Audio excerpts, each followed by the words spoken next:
Assalamualaikum warahmatullahi wabarakatuh. Nama saya Nawal Faruqi dari jurusan Ekonomi Syariah. Video ini untuk menyelesaikan tugas atau ujian daripada mata kuliah Ekonomi Politik Islam. Jadi di sini membahas tentang hakikat politik ekonomi Islam. Politik ekonomi Islam adalah kebijakan hukum yang dibuat oleh suatu pemerintahan menyangkut dengan pembangunan ekonomi dan menjamin kebutuhan masyarakat dengan menjadikan nilai-nilai syariat Islam sebagai ukurannya. Kebijakan hukum tersebut merupakan hubungan antara negara dengan masyarakat, masyarakat dengan individu, individu dengan individu dan dalam aktivitas ekonomi. Jadi suatu pemerintahan itu melakukan suatu sistem hukum Islam dalam aktivitas ekonomi di masyarakat. Jadi mereka tuh ikut campur tangan dalam aktivitas ekonomi masyarakat dengan mengadaptasikan hukum Islam di dalamnya. Politik ekonomi Islam ini lebih dikenal dengan sebutan siasah maliyah atau istilah lain adalah tadakhul ad-daulah, intervensi negara. Intervensi negara ini dikembangkan lagi oleh Muhammad Baqir As-Sadr. Jadi menurut Muhammad Baqir As-Sadr ini, intervensi adalah negara mengintervensi aktivitas ekonomi, yaitu negara ikut campur tangan dalam ekonomi untuk mengadaptasikan hukum Islam yang ada untuk aktivitas ekonomi di masyarakat. Jadi negara ini menjamin bahwasanya dalam aktivitas ekonomi masyarakatnya itu mereka menjalankannya dengan hukum Islam. Intervensi ini bukan hanya mengadaptasikan hukum Islam yang sudah ada teks-teks dalilnya, tapi juga mengisi kekosongan yang ada dalam hukum Islam tersebut. Di sisi lain, negara berkewajiban untuk mendorong dan juga mendesak masyarakatnya untuk mengerjakan elemen-elemen statis, yaitu al-anasyir at-tabitah hukum Islam. Jadi bersifat statis. Jadi hukum yang sudah ada, teks-teks dalil yang sudah ada itu, maka itu harus dikerjakan oleh masyarakat dengan didorong atau mungkin didesak oleh negara untuk masyarakat itu mengerjakan hukum Islam tersebut. Tetapi dalam hukum Islam itu ada kekosongan dalamnya. Maksudnya apa? Ada yang nggak dibahas hukumnya dalam hukum Islam itu, karena hukum masalah yang sekarang ini belum ada hukumnya yang tertera di dalil-dalil teks dalil yang ada. Makanya negara dituntut untuk membuat aturan dinamis untuk mengisi kekosongan tersebut, supaya aturan yang nggak ada itu atau tidak ada dibuat oleh negara, supaya aktivitas ekonomi yang dijalankan itu berjalan dengan baik dan juga berdasarkan prinsip-prinsip Islam. Intervensi negara ini menurut Baqir As-Sadr dikaitkan dengan gagasan konsep ruang kosong atau multiple firaq yang dia jelaskan dalam Islam. Menurut Baqir As-Sadr, ruang kosong ini adalah prinsip hukum Islam, bukan sekedar hanya sistem yang turun dari masa ke masa. Jadi itulah tuh istilahnya, sistemnya ini nggak selalu ada menyelesaikan masalah di zaman sekarang. Ada yang hukumnya itu belum ada di dalam teks-teks dalil yang sudah ada. Makanya negara membuat suatu sistem yang dinamis yang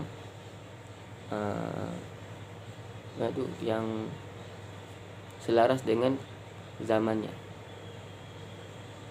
tanpa keluar dari peristiwa itu tersebut. Jadi negara berkewenangan atau berkewajiban membuat sistem itu.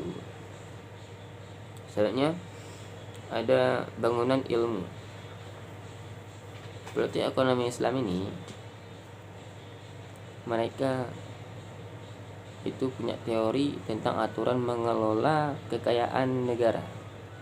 Ini teorinya itu meliputi tanggung jawab negara, meliputi tanggung jawab sosial, dan juga tanggung jawab keseimbangan sosial maupun intervensi negara. Ini tanggung jawab sosialnya apa? Maksudnya pendekatan kekayaan seseorang yang dia dapat dari hasil kerja keras dia, jadi payah dia, tetapi dalam hartanya itu bukan milik dia seutuhnya, akan tetapi dalam harta dia itu ada milik orang lain, harta orang lain. Makanya setiap individu yang memiliki kelebihan harta, maka dia harus mensedekahkan hartanya itu kepada orang lain, baik itu kepada yatim piatu, orang miskin, orang yang kurang sempurna, cacat fisik dan sebagainya. Maka dengan harta dia bisa bantu orang lain. Begitu juga kalau kita kaitkan dengan negara. Ketika kekayaan negara itu ada, maka negara harus memberikan kekayaan tersebut kepada masyarakat, karena di situ ada hak rakyat yang harus dipenuhi oleh negara. Makanya kalau misalkan sistem ini dikerjakan dengan baik oleh negara, maka di suatu negara tersebut tidak banyak mungkin orang-orang yang kurang mampu, karena bisa dibantu dengan sistem-sistem prinsip Islam ini. Misalnya nanti distribusi, kan ada zakat, pajak. Nah, itu kan pendapatan negara. Ketika udah ada itu, maka ketika pemimpinnya atau orang-orang yang ada dalam instansi tersebut, mereka betul-betul dalam mengelola uangnya dan memberikannya kepada masyarakat yang kurang mampu, itu bisa memberikan dampak baik bagi masyarakatnya. Dan juga ada teori yang berkembang lainnya, yaitu teori landasan, teori keadilan, dan teori keberlanjutan. Landasannya apa? Landasan tauhid, bahwasanya segala sesuatu yang di dunia ini itu bukan merupakan milik manusia, karena segala sesuatu di dunia ini adalah milik Allah SWT. Langit dan bumi itu milik Allah SWT dan berupa isinya juga. Bukan langit dan bumi saja, termasuk dengan manusia itu milik Allah SWT. Dan Allah hanya memberikan amanah kepada kita. Jadi apa yang kita punya itu sebuah amanah yang Allah berikan, dan itu bersifatnya sementara. Dan ketika dia meninggal dunia, dia akan dimintai pertanggungjawaban atas amanah tersebut. Kalau perbuatannya baik dengan amanah itu, maka lancar nanti dia di akhirat. Kalau buruk, itu bisa mendapatkan ganjarannya di akhirat. Kedua, keadilan. Jadi dalam mengelola sumber-sumber ekonomi, negara harus memberikannya secara merata. Jadi kenapa? Apa? Individu itu berhak mendapatkan manfaat atau menikmati sumber kekayaan ekonomi. Jadi setiap individu berhak mendapatkan sumber kekayaan ekonomi, bukan dari orang-orang tertentu saja yang bisa mendapatkan, tapi semua orang yang hidup di negara tersebut. Yang selanjutnya yang terakhir adalah keberlanjutan. Maksudnya apa? Kita sebagai makhluk yang mengonsumsi barang dan jasa, tentu itu nggak terlepaskan dalam setiap harinya. Kadang ada yang konsumsi barang tersebut dengan kebutuhan mereka, ada yang konsumsi barang tersebut dengan keinginan mereka. Nah, yang keinginan inilah yang membuat masalah. Karena kenapa? Keinginan manusia itu nggak terbatas. Jadi kalau misalnya dikasih satu barang, pasti dia minta 2 barang atau lebih daripada itu. Makanya ketika dia minta itu, dia akan meminta terus-menerus, sedangkan alat pemuas keinginannya itu terbatas. Makanya untuk dari itu, agar jangan hilang atau susah mencari bahan untuk kita konsumsi itu, maka kita sama-sama harus menjaga barang tersebut. Jadi apakah kita misalnya kayak pembuatan tisu. Jadi kalau kita pembuatan tisu, kan itu penebangan pohon. Semakin banyak kita pakai tisu, semakin banyak pohon yang tebang. Maka bagaimana kita menjaganya? Kita lakukan reboisasi, penanaman kembali terhadap pohon-pohon tersebut, supaya tidak terjadinya kelangkaan nantinya. Setelah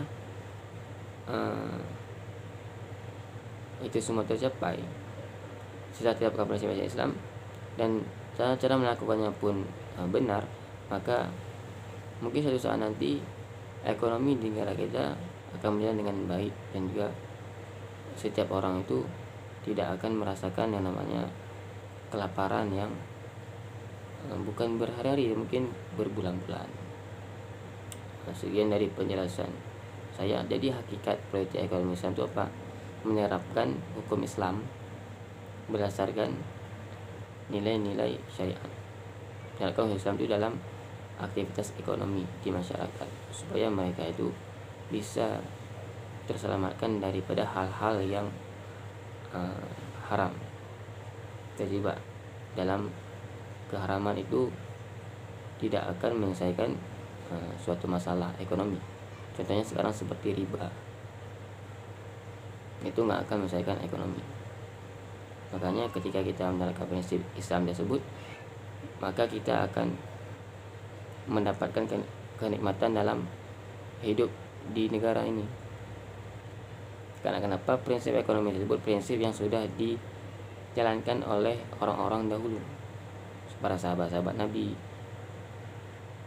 para ulama dahulu, tabi'in. Mereka sudah berhasil